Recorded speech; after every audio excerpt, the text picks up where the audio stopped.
tonight. When is it? Let's see. Let me see if I can do Google Hangout. It's probably full. Google Hangout. What? Do you know how to do it? I actually go back. I think it's going to work. My emphasis. You think it's gonna work now? It's working. It's working. It's working? Yeah. Yay! Oh yeah, it's totally working. Is it? Hey! Okay, Alright. sweet. Awesome. You want to come sit here? Is that where we're? I think that's where we're at. My shoes are. Yeah. Is it working? Okay, sweet. Sorry. So I'm Celine White, and I'm the one that produced and created the documentary. And then this is a team of supporters who are also over here. Right there. Say hello, guys. Okay. And then Tanner like this. They're standing. Okay, and then these are two awesome fighters. I don't know where Skylar is. He's probably going to be coming soon. You guys can get closer to me. We can all back up too. Anyways, so we have some questions that have been sent to us by people who have viewed the documentary. Oh, Tanner's over there. And we'd love to answer them for you. And so, is this coming in nice and clear on your screen? Yes? Awesome. Perfect. Okay. Can you hear us? Sorry, it took us a minute to get it going. Okay, so if you have any questions or anything that you want to send, you can just message Love Kills Porn, a documentary. It's on Facebook. You also can use the Twitter hashtag Love Kills Porn. So the first question that was given to us was by Shay White, and in it we were asked, okay, for the people who share their stories, how hard is it to share your experiences? What is one thing you'd say to people struggling? So that's the first question. Okay, so it took me 10 years to ever talk about this, period. The only person I'd ever told was my mission president, and that was a year ago from today. And then I talked to two really good friends of mine about 2 months ago. Other than that, I'd never talked to anyone ever. And the reasons why I felt prompted to be honest about this was because I knew it could change someone else's life. And in the process, it helped me feel more honest and be able to like recognize what I was struggling with. So I think that's like what propelled me to go forward and be honest about it, was to help other people, and then in the process, I was able to help myself even better. Yeah, I had mine pretty similar. I hadn't told anybody for 9 years, not quite as long, but besides some of the church leaders, and the first person I told, I knew that my relationship with her couldn't progress any further if I didn't tell her. And it was definitely the hardest thing ever to take such a secret that I've kept for such a long time and to lay it all out on the table. But each step of telling more and more people is a new challenge every time. Telling my family and other friends, and then even coming and doing this documentary has been quite a challenge. But each time that I've overcome that fear, the reward on the other side is that much better, and I feel that much better about myself, and that I can help more people. That's awesome. Thank you guys so much for that. Okay, and then there was a question to the producer, and it said, was it easy or difficult to find people who would share? Why did you choose this as your topic? It's a difficult topic to talk about. Was it emotionally difficult for you to put together? Okay, good question. Okay, so for that one, how I got inspired was just because I knew a lot of people that had struggled with it, and I had just a lot of personal experiences where I had met those people, and through good experiences and bad experiences, I just learned that there was a way for you to help that person get through, and that as long as they felt loved and they felt like they could come back, I think that was the most powerful tool. And so as I did this, I started meeting people who had, they were either going through it themselves or they were trying to help others, and I felt super alone. And so I was like, I'm going to do a documentary about this. And so it wasn't emotionally to put it together because it was so hopeful and it had a lot of hope and I learned so much. But it was a massive project that required so much work. But every second was worth it. And I'm so grateful. So how did I find the people? So these guys actually contacted me. They reached out to me. I posted on Facebook that I was looking for people who would overcome it and that they're willing to share like their stories. And they both messaged me letting me know like, hey, I feel passionate about this and I feel like I need to share it. So I didn't actually have to do any work on that platform. They did it for me. Okay. And so, is there anything else you guys want to add really quick while I look? Happened, but it did. I still am like, did that really happen? Did I I really know. do that? I like saw it on Facebook, and then I sat there for like a good 15 minutes. Like, I have to do this. Yeah. I have to text her and say that I'm doing Yeah. this. and then as soon as you wrote it down, the message is like, why? I Why know. did I do that? What was I I thinking? click send, and you're just like, I just did this, but it's amazing. And then I was love like, it. I'm sure there'll be other people. Like, she won't choose me. Yeah. Oh man. What? Oh, okay. It is probably really dark. Do you mind bringing the light over towards us more?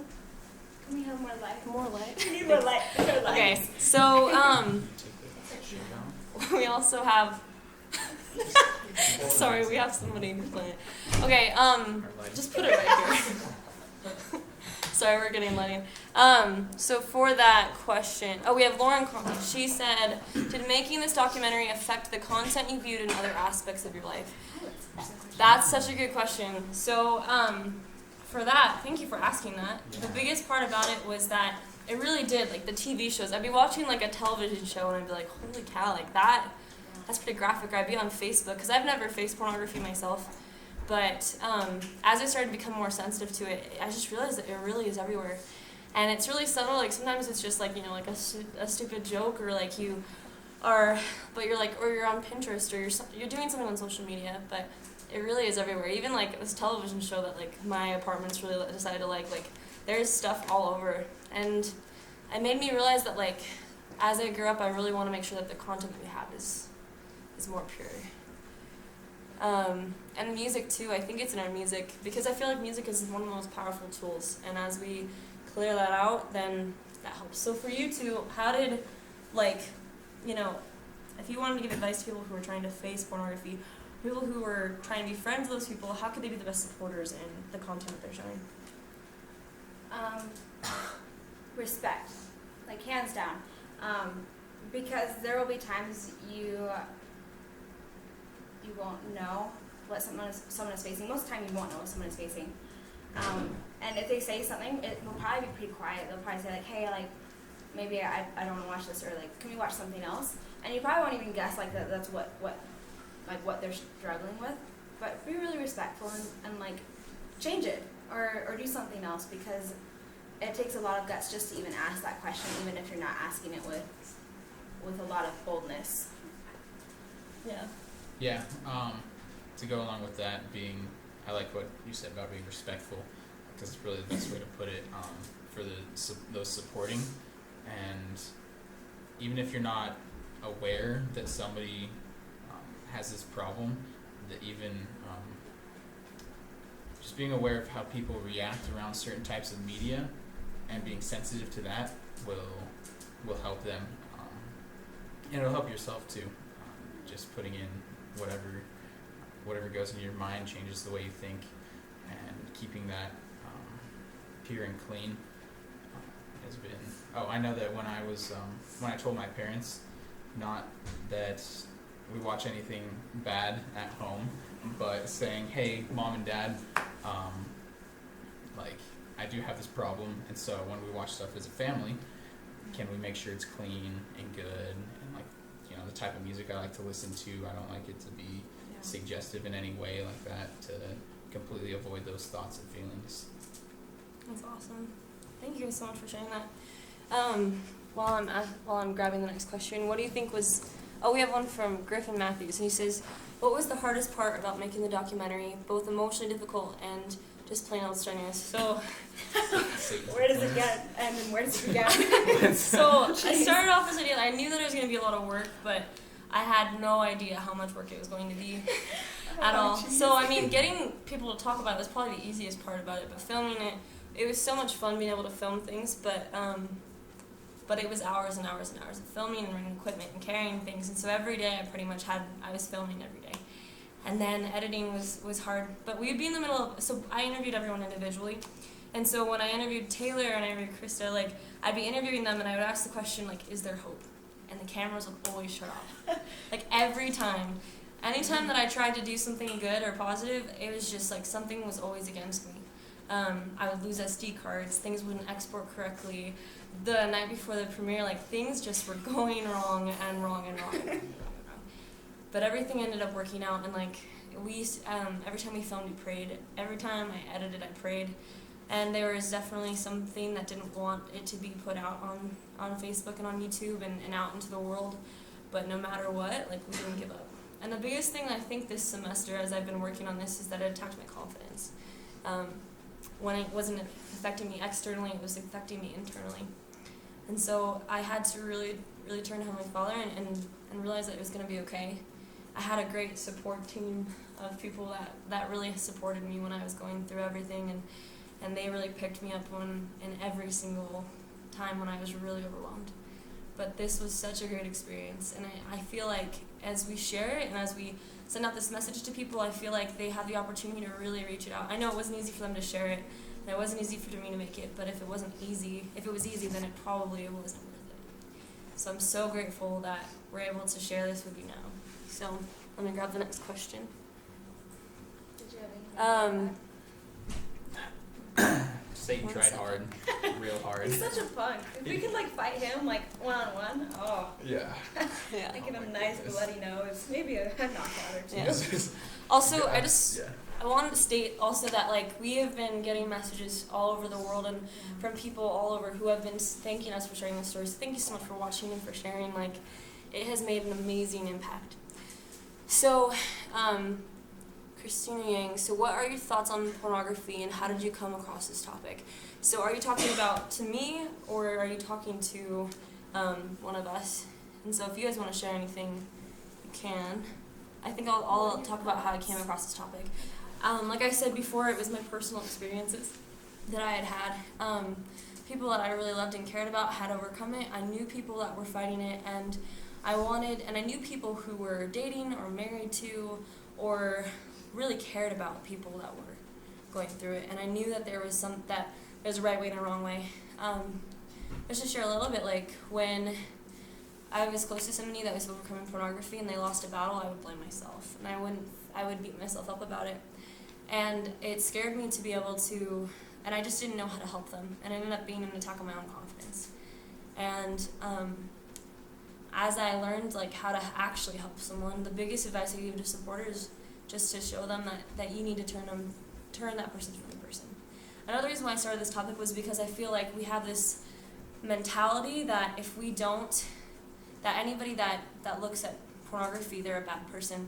And what they're doing is wrong. Pornography is horrible and evil and can destroy relationships and everything. But that person isn't wrong. If somebody that was a cigarette smoker came to me and like, hey, I'm trying to quit cigarette smoking, or I quit 3 years ago, I wouldn't state, oh my gosh, get away from me, how could you do that? Instead, I'd be like, okay, let me help you quit. Let me hide your cigarettes. Let me take those from you.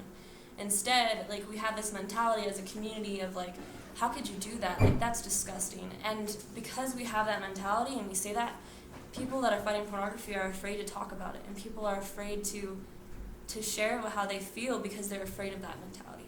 So if you are open and you show that support, then that's going to make it so much better. Another thing is that it's so important for both parties to open up about how they feel. So for somebody who's overcoming addiction, they need to talk about lost battles. They need to tell them when they've made those mistakes. But also the person that's going through it, who's supporting them, needs to talk about how they feel. Don't like yell like, this is horrible, I feel super betrayed. But stay like, I'm really hurt and I need some time to think about this, but I love you and I know it's going to be okay. And then if you are a supporter, write down those feelings, talk to Heavenly Father about it, and tell them how you feel. And then you can talk to them more openly. But don't ever stop talking to each other. That's where the bonds break, and that's where the biggest problems start. Okay. And thank you guys so much for asking questions. Okay. Got Michelle Pagani. She says, for the fighters, who did you turn to for help? Who did I turn to for help? And if you want time to think about it too, you Yeah. can. I think. Do you want to go? Oh. Or do you want to go? I'll go. You're ready to go? Okay. I'm still thinking. Yeah. It's surprisingly It's like- a hard question. Yeah, because for the longest time, Yeah.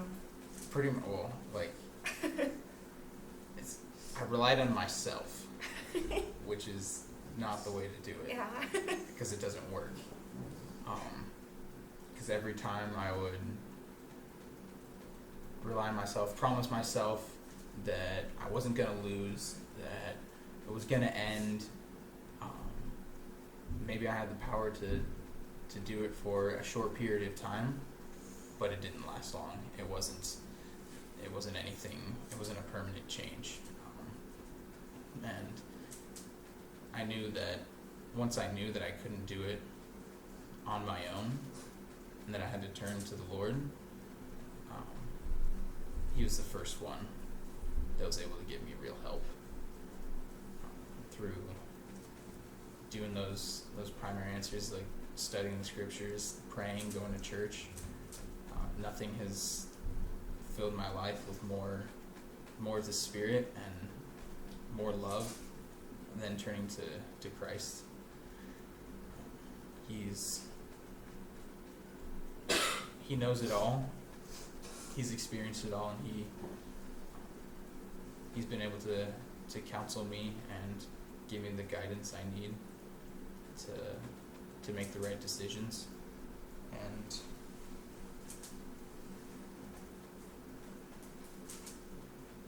yeah. Thank you. It's really similar. I was so used to being in denial at first, and that was for like that basically practically the whole span of 10 years. Being in denial, so if you're lying to yourself, like you can't recognize that you need help, so you don't go and turn to anyone. But when I started to make those changes in my life, to read my scriptures and to pray much more consistently, and that was when this is something I knew I needed to switch and change around in my life. I think that was when I was able to rely on God and Jesus Christ. And with time, it's hard to put it together, but it was a lot, probably quite a few years before, or as I progressively learned to rely on God and Jesus Christ, where I realized that what I was doing, as much as I wanted to be able to fight this on my own, to do everything that I could to fight through it, get over it, and then put it behind me, I just couldn't do that on my own. And that was because I just did not have that power to do it alone, no matter how much I insisted that I did. And so when I made those changes slowly, gradually, to rely on Christ and His atonement, I was able to be enabled with power and a capacity to love myself, to love Heavenly Father and Jesus Christ, and to love those around me enough to be willing to choose all of that love over the struggle that I was going through. Awesome. Okay, so what resources are out there for people who are struggling with pornography addictions?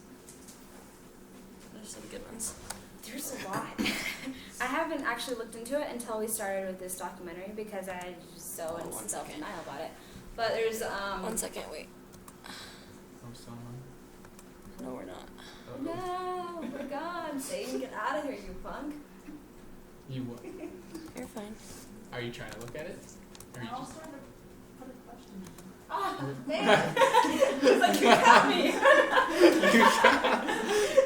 Your face, too. So cute.